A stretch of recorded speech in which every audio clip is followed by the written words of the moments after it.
Hi everybody and welcome back. Windy, overcast day here in Tenerife, and I'm still stuck here today. Well, today's only Sunday, but I decided to make a video of Waxwing and describe her. A lot of people asking what she looks like, what is she, what kind of rig, and what equipment I use. So because I'm still stuck in the marina, I said it'd be a good opportunity to give you a tour of Waxwing. So this is Waxwing. She's a Rival 41, cutter rigged, as in she has two foresails, the Yankee and the staysail. She's an incredible seaboat. I'll show you the underwater profile of her in a minute. I have a photograph inside of it. I'll share that. She's easy to handle myself. She's reefed, and all the sails are controlled from the mast, which I like actually. So that's quite windy here today. So I do everything from the mast. She's got beautiful Solbian solar panels, which are more than adequate to keep me topped up.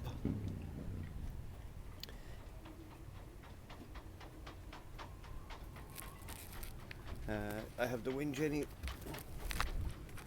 behind, which is also good. I can turn that on and off. It's off at the moment. I have a control inside, so when I do need power, like with the water maker or anything, I turn that on and just boom, the power straight back up. The Sailor Fleet 1 comms. My wind instrument is still not up the mast because the brackets are broke, but my self-steering is the Aries, which I love. Aries vane gear in Amsterdam. I have more comms here. The bigger of the aerials is for my Iridium Go and GPS aerial. So the cockpit is lovely. It's a lovely, safe cockpit. With the spray hood down, you can see everything. Especially coming into ports and stuff, that's handy. Obviously I'd keep it up at sea. I have a couple of different washboards for the hatch. I have my towels out drying. All my winches are self-tailing. 2 new Harkins there. This one isn't self-tailing, and the reason I didn't spot that out is because it's electric, which is very handy. I have the controls for it here. All the cockpit instruments are all readable from here. So I have a big solid washboard. I have a temporary washboard.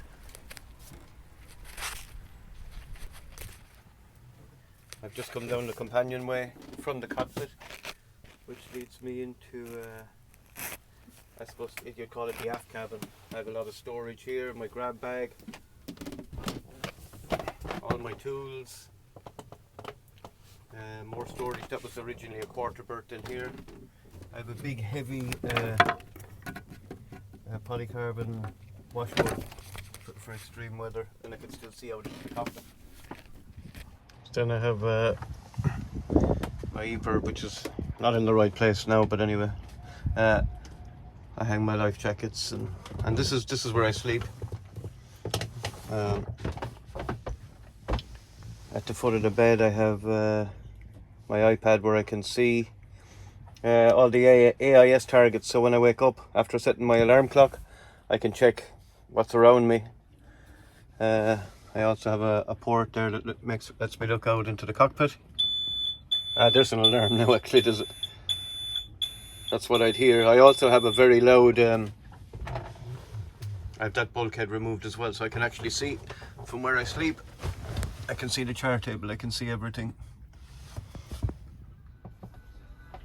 So then I have here a fridge freezer.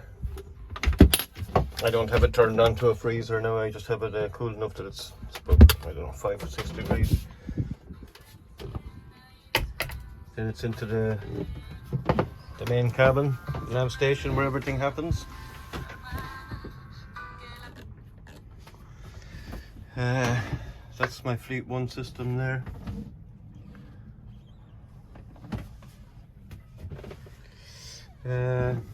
So you can see my batteries. I don't have to whinge any on, so the solar is just keeping that topped up. The batteries are full. I have 2 banks of batteries. The other bank is at 14.2 volts, and it's 24 degrees here today, which is nice. Obviously the VHF, the SSB. I love that AIS. It's really good. It's wireless.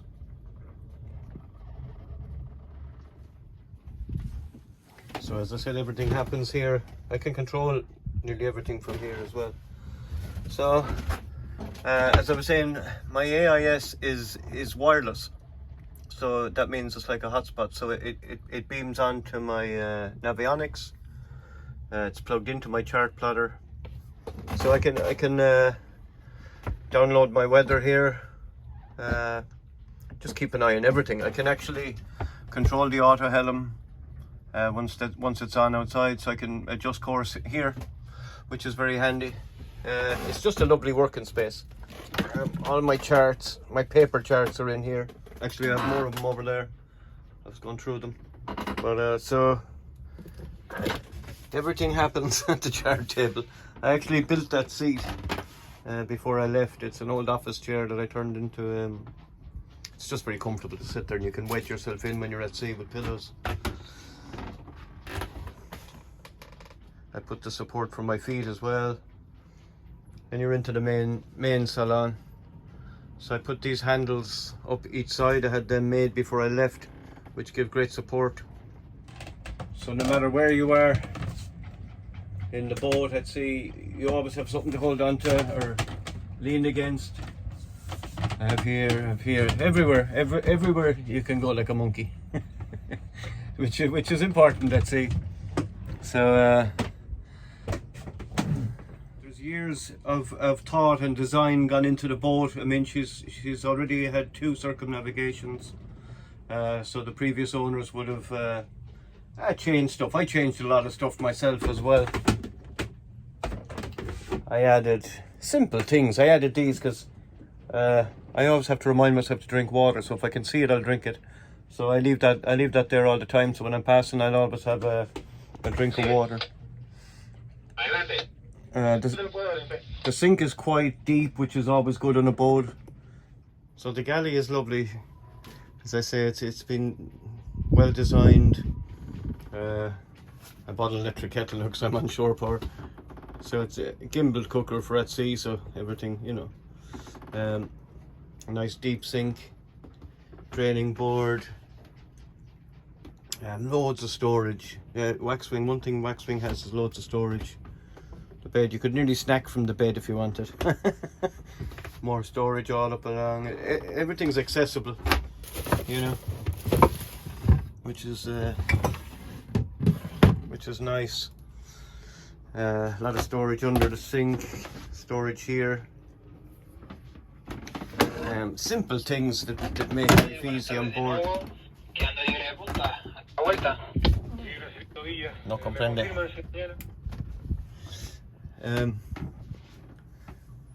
Then you have a bunk each side, port and starboard. I have the port one made up just as a day bed really, because I just throw myself down there sometimes and read. When I'm at sea, I have a lee cloth that comes up in this one and keeps everything in, and I store a lot of stuff there, and I often sleep there if I have to. Sorry now the boat's a bit of a mess because I've been a bit lazy and just throwing tools in and out, and my laundry's up there, and a hurley, a Limerick hurley. Very good, very important to my good friend Ray Desmond. It's his son Ollie's hurley. He asked me to bring it around the world with me, and said I could use it as a paddle or an emergency rudder if I needed to. So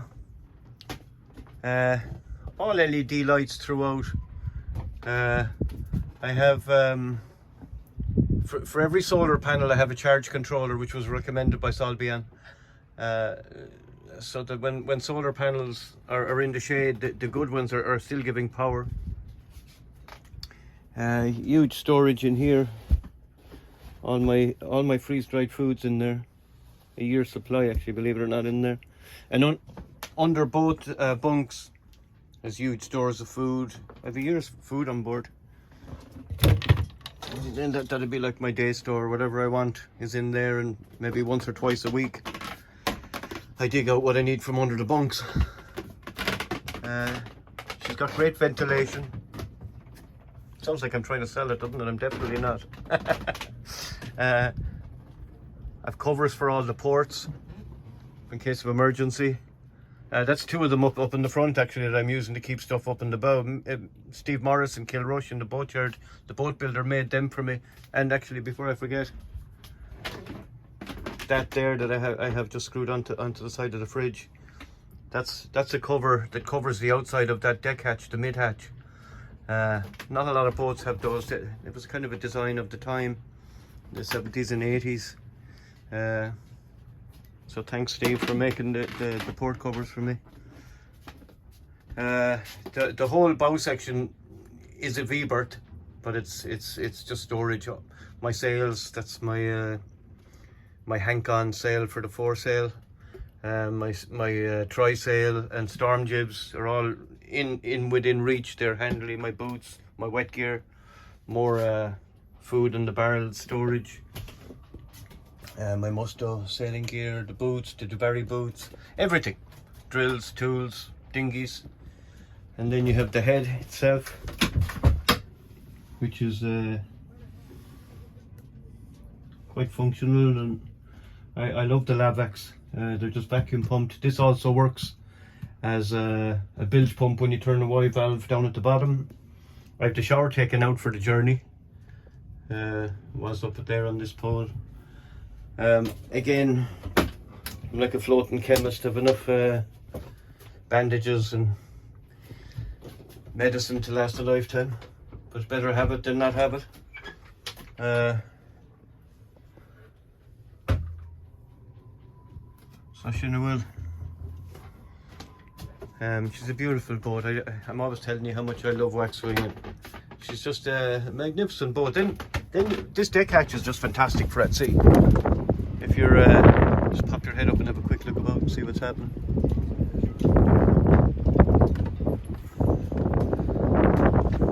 Only if it's good weather, obviously.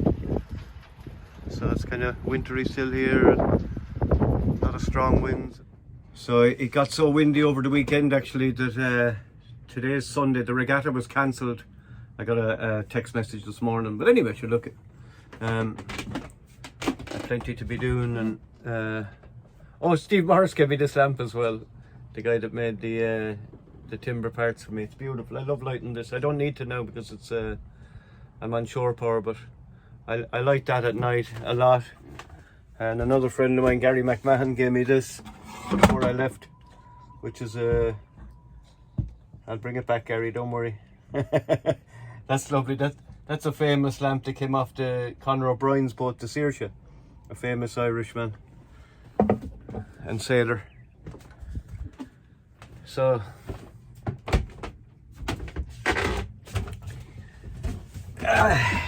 so that's it. So I decided to make a few videos like this because I think myself the videos will get boring. You know, I'm just hanging around waiting for parts, and I've actually decided, there was one part last week, a good few of you commented on it, that the threads just weren't long enough on my steering quadrant. Well, it's not a quadrant, it's a tiller arm. So I'm having that remade with longer threads, so I can get one or even two nylock nuts onto them, just for safety. I'm waiting at least until Wednesday or Thursday for weather anyway, so it's easy to get that made now, as opposed to wishing I had got it made when I'm at sea. So that's where I'm at now. Today's lunch, stew again. It's like winter here today. Look, I still have Irish potatoes. Look at that, and they're perfect. Weather is still broken here. Rained a lot yesterday even. I just downloaded the weather routing app from PredictWind for me leaving here directly to Portimao on Wednesday. So look, I pick up this, it's a bit of a gamble, but I'm getting on the back of a big system, so it should be a fast trip with like 4-6, and if you look at it, I just barely get there before the wind turns back to a northeast again. So I'd be lucky if I don't get hit with a 4.6 on the nose, but that'd be a fast trip. Look at that. You'd have 4.6 behind you most of the way. So that's interesting. Now that could change. Today's only Monday. So I've just taken my steering apart again. I have the new part coming today. The reason I took it all apart again is I was just worried that one of the parts I had made wasn't protruding long enough through the tiller arm. I'll show you, it'll explain it better. Okay, so here's the tiller arm. That goes onto the rudder shaft, as you know. This is the part, one of the parts I had made. That goes through there.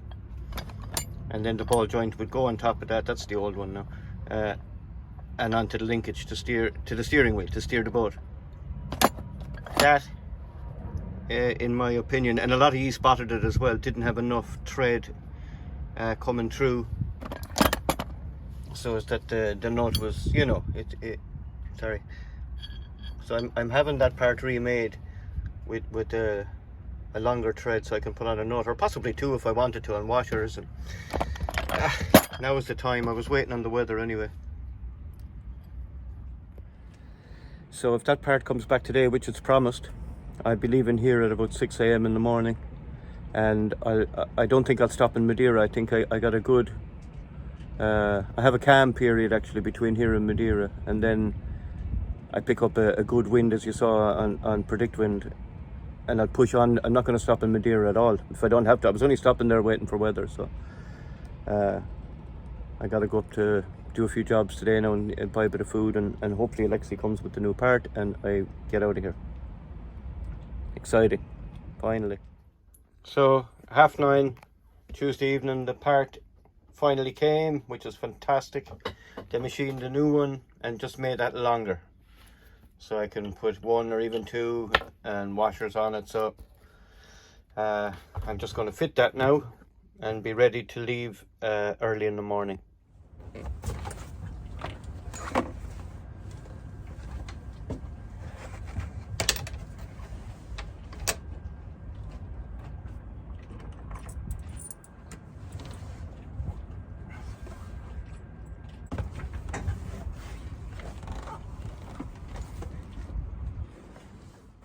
Ten to 12 and I'm just finished, so that's good. I'm going to be all set for the morning. I'm talking quiet now because my neighbours are probably asleep. So everything's back in place. The steering's working, the auto helm, everything working beautifully. So I'm going to put this video up and it'll come out on Friday. I'll be at sea 2 days by then, so I'll be closing in near Madeira.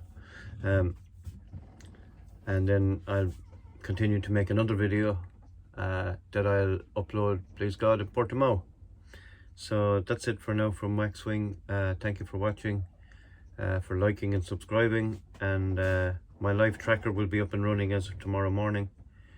If you go onto my website, peterlawless-circumnavigation.com, you can see the live tracker, and all my links are there, and emails and all that. So thanks again for watching, and talk to you soon.